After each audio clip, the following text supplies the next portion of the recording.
si Maymay tungkol kay Elise. Paano ko siya, papapangit Okay, smile. Smile ko?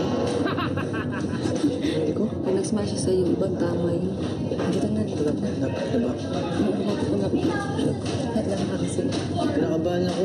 Si Elise lumapit para tignan ang nananakit na likod ni McCoy. Mama, ito na po yung nurse niya sa'yo. Yan. Sabi ko sa'yo.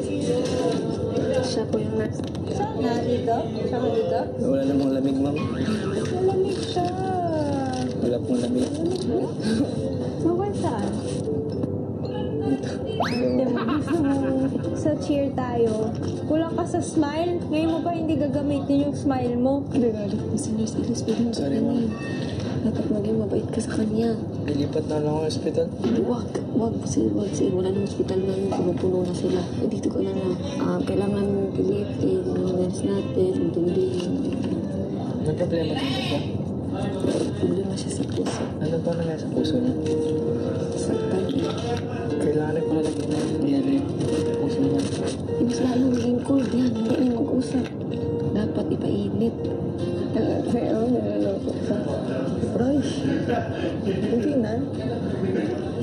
Masakit Nagit ba? McCoy at Elise, maglaro nga tayo ng multu-multuhan. Dali na! Magparamdam tayo ng feelings and concerns sa isa't isa. Si Aura nilapitan din si Nico dahil sa nasunggatan nitong balikat. Maraming. Okay na. Sige. Oh my God! Stop!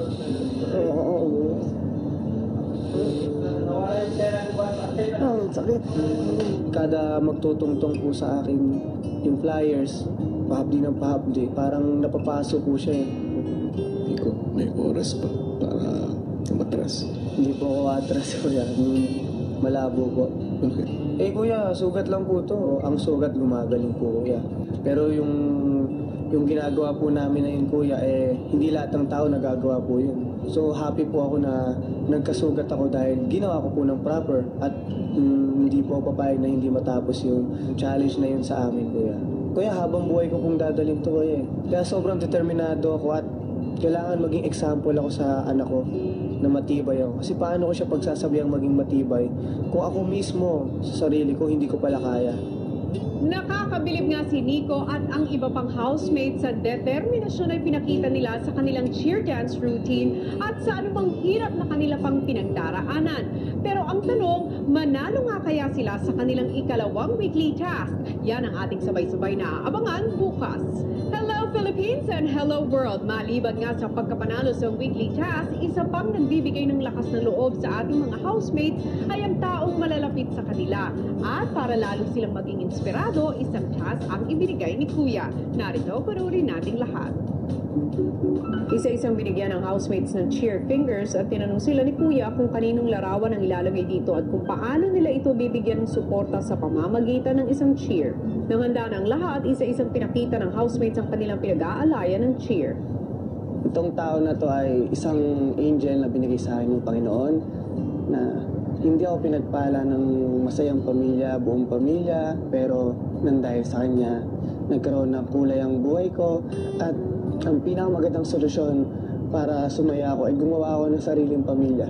At lahat ng bagay na hindi ko naranasan noon nung bata ako hanggang ngayon ay siguradong ipaparanas ko sa kanya. Kaya kailangan niya ng support ako. Hanggang buhay ako, hindi ko siya iiwan. Dahil mahal na mahal ko yung baby ko. Diba? So, ngayon, little boy to a shih tzu na kami. Yeah. Hey! Hey! Hey! Hey! Hey! That's my baby! Hey! Hey! Hey! Hey! Hey! That's my baby! A-I-D-E-N-I-D-E-N! That's my Aiden! That's my Aiden! Huh! Nakakamiss po kuya. Miss ko na po siya. I'm a proud daddy. Yeah. And I will pray for you! With my eyes closed! With my eyes closed, baby! Thank you po! Ano bang namimiss mo sa anak mo? Lahat po kuya eh. Yung tunog po ng tawa niya. Sa pag every time na niyayaka po niya ako pag galing akong trabaho. Mimiss ko po lahat yung kuya.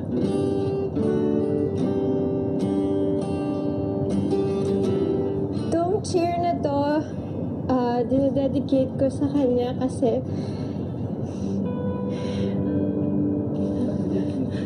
Alam ko, kapag hindi ako susuko, may magandang mangyayari sa kanya. At kailangan niya ako sa ate.